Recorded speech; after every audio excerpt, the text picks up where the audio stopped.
Hey guys, what's up? It's AB Trades here. We're going to be doing our Sunday Stock Talk where we talk about the top stocks to watch out for tomorrow. So, we're going to be looking at stocks that look like they're setting up for a run or for a down move or whatever, where we can predict a direction based off history. As always, we start off with SPY, which is the S&P 500 ETF. It's basically the market, as it comprises of a lot of separate stocks that we all trade and know, such as Apple, Facebook, Amazon, Google, Bank of America, Square, Twitter. I think even GE is in there as one of the oldest ones in the S&P 500. Anyways, all the stocks that we trade options on is in SPY. SPY determines where those stocks go because it's just the average of all those. So if we can see here, SPY has been approaching this strong resistance, this all-time high at 293.94 so far in 2019. We've been seeing this nice uptrend rolling up here up to this all-time high. It looks like it's setting up to actually break above that high. So if we want to know what it's currently doing, we can look at the futures chart. The futures chart has that high at 229.47. We're currently sitting at 29.41, which means we're super close, but we can also go out here to the 15-minute and see actually where it opened. You can see how Friday we had that nice push up. Well, it looks like so far, and because the futures opens up at around 5 CST my time, and it looks like we're actually trying to hold this level here. So that's good. We had a nice dip down, and now we're coming back up.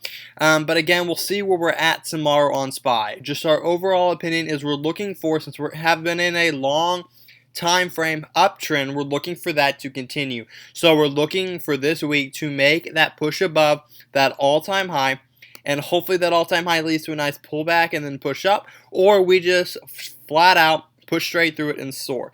Let's cover the rest of the stocks here real quickly. IWM, here at this resistance at around 158.50. Hopefully we can break above that with SPY pushing higher, unless SPY gets rejected. QQQs have been making all-time highs throughout this past week. So it should continue to do so, especially if SPY can break up higher.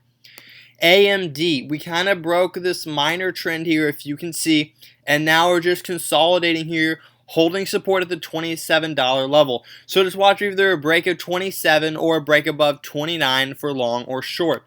Facebook definitely gapped up on earnings, and now we're starting to get that sell-off, right? Because 9 out of 10 times, gaps fill. So we're going to see this gap fill hopefully to around 185, 187 before we see a nice bounce and return to the upside. So Netflix here, we're seeing that we're having a strong resistance at around 380. We've been trying to get up, consolidating in this area. We still can't quite get there. However, if SPY can push higher, that will be a catalyst to push Netflix even higher. So hopefully we can see that push up higher, push through 380, and then maybe even test that 400 level. Amazon here is pushing higher throughout this whole past week, a nice uptrend. Remember, uptrends consist of pullbacks and then rips. So you can see here we have a nice little pullback and then we rip. So what you will be looking for here on Amazon is for that continuation upward. And if you have a nice dip day, buy some calls.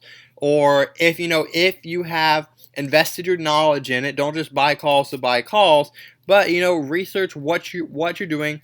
Try to understand what exactly an uptrend is, and then invest your money.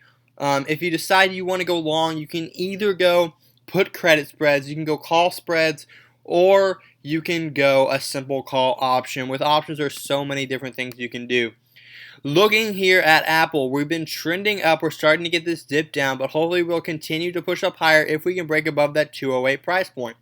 Looks like we have earnings coming up here. Let's see if we can get that date on it.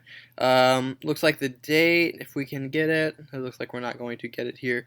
4:30. So it looks like we have that coming out maybe this week. Probably not. We'll see. Again, I'm not really good with times. Yeah, of course we are. So that's going to be, sorry guys, I really didn't know the date. But 4:30 here, so we're going to be getting that bounce and hopefully a break up higher. MU here, we're kind of consolidating in this area, not doing too much. The support is at right here at $37.50 and the high is at $45. Bank of America trying to push higher over that $30 point.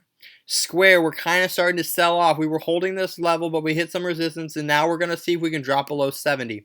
Twitter's breaking up higher on earnings, but we'll see what comes up from there. I wouldn't expect nothing more than a quick sell-off. Microsoft has been shooting up, making higher highs and all-time highs as well, But we do have this gap here caused by earnings, so maybe we finally get that nice pullback here to maybe even a partial gap fill to around 128 before we start bouncing. Snap here is doing nothing but selling off with that strong resistance at $12. Tesla here, we're finally breaking below support that we've been holding for a while now, a year or two. We actually can expand this to say that we have a lot more time to progress and see here. If you can see, we do have support coming into play here at around the $200 price point. So we can see a lot of selling on Tesla throughout this week. So watch out for that for continuation plays. GE here, let me just shorten up the time frame so we can see it better. GE is starting to sell off, trying to push up, trying to fill this gap here, but I don't know if we have enough strength to quite make it. Let's see if we know earnings come out at 4:30 as well, so just watch out for that. Again, this week will be full of earnings. SPX is the same thing as SPY, just the index. PayPal is pushing higher and making those all-time highs. Watch those whole dollar price point levels when a stock makes all-time highs. Disney, after the release of its new streaming service, is continuing higher, and it's really starting to gap and push more and more. I thought that the move would be over, but it looks like buyers are saying, no, we're still here to stay. We had this nice little triangle breakout. Volume came in, and we saw this nice rush up, a nice swing trade, at least, for options and maybe even stock. So again, guys, that is a great setup. Make sure you learn those great setups. QCOM also running huge. After this huge first run up from news of Apple, now we're starting to see this continuation up, and that's a great news. We'll see how far it continues up. Again, it may surprise us like Disney and keep running, but who knows. We have support here at around $92 for EA. NIO, we're kind of selling off. PG, Procter & Gamble, also starting to make those all-time highs. We're going to be looking to continue that, and SPY will definitely help push that if we can continue. Citibank here. We have a huge, important downtrend that we're looking here at around the $79 price point, or $69 set, or $70 if you want to round up, for this resistance point that we're watching here. So if we can see we come up and get rejected and maybe pull back up, or we can break above and find some strength. But to the upside here, we're having some resistance over at 190. Between 195 and 190 as going to be our resistance unless we can break above. Now, a few stocks that were requested from the group chat. If you want to join that group chat, please click the first link below and you can get access to that. All right, guys. MasterCard is breaking higher. Watch those whole number price points, 248, 249, etc. As it's breaking up. Remember, uptrends are pull back and push up, so I would just watch for a pull up. Now, CVS looks like it's starting to teeter on the edge here at around 51.77. Again, we do have, I'm pretty sure, earnings this week. But we do have a lot of support here, so we can easily break the support on a downtrend triangle and break down lower. But we'll just see on earnings. And the Levi here, nothing too impressive unless we go in. That we're seeing a lot of movement here. Again, guys, that is the Sunday Talk. Please like, comment, and subscribe so that you get notified when I release the daily breakdown videos for the stocks the next day. All right?